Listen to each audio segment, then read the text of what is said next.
ایک دن حضرت جنید بغدادی رحمۃ اللہ علیہ نے اپنے شیخ حضرت حارث محاسبی کو اپنے گھر کی طرف سے گزرتے دیکھا۔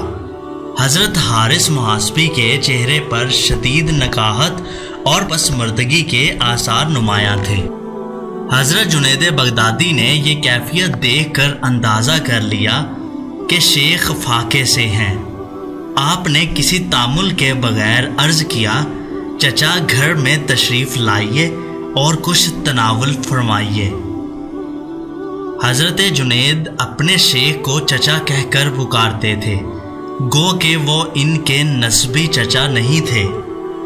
حضرت شیخ حارث نے ایک نظر اپنے شاگرد کی طرف دیکھا اور فرمایا، بہتر ہے، یہ کہہ کر ان کے گھر تشریف لے آئے۔ حضرت جنید بغدادی نے شیخ کے سامنے دسترخوان بچھایا اور پرتکلف کھانا رکھ دیا۔ اتفاق سے گزشتہ رات پڑوس میں شادی تھی اور یہ کھانا وہیں سے آیا تھا۔ حضرت شیخ حارث محاسبی نے ایک لقمہ لیا اور اپنے منہ میں رکھ لیا۔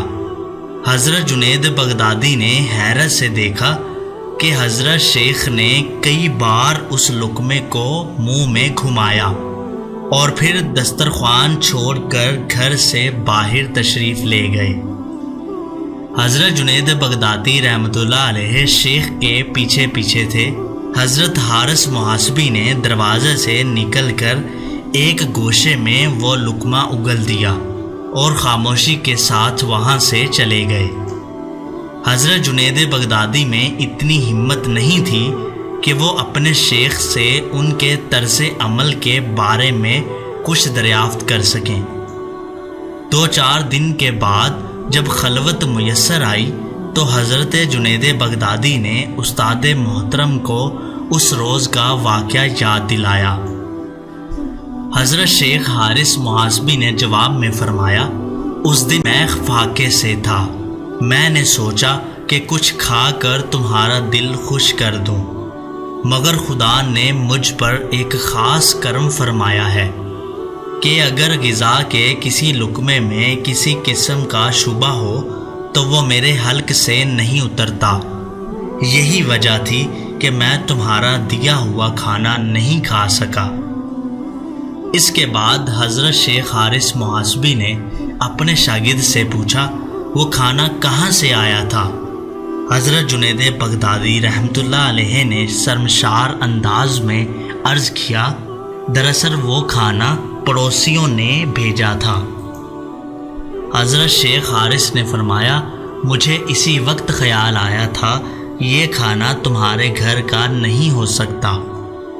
حضرت جنید بغدادی نے شیخ کو اپنی طرف متوجہ پا کر درخواست کی، آپ اس روز بغیر کھانا کھائے تشریف لے آئے تھے، اگر آج مجھے سعادت بخشیں تو بڑی عنایت ہوگی۔ حضرت جنید نے محسوس کر لیا تھا کہ شیخ آج بھی فاقے سے ہیں، اسی لیے آپ نے حضرت حارث محاسبی سے گھر چلنے کی التجا کی۔ حضرت شیخ فوراً آمادہ ہو گئے، مگر اتفاق سے اس روز حضرت جنید بغدادی کے ہاں سوکھی روٹی کے سوا کچھ بھی نہیں تھا۔ آپ کو بہت خفت محسوس ہوئی، لیکن شیخ کے بھوکے ہونے کے خیال سے آپ نے وہی خشک روٹی پیش کر دی۔ اس وقت حضرت جنید بغدادی کے تعجب کی انتہا نہ رہی جب حضرت شیخ حارث نے وہ سوکھی روٹی بڑے شوق و ذوق کے ساتھ کھائی اور پھر بڑے پرجوش لہجے میں فرمایا، جب کسی فقیر کی دعوت کرنی ہو تو ایسی ہی چیز پیش کیا کرو۔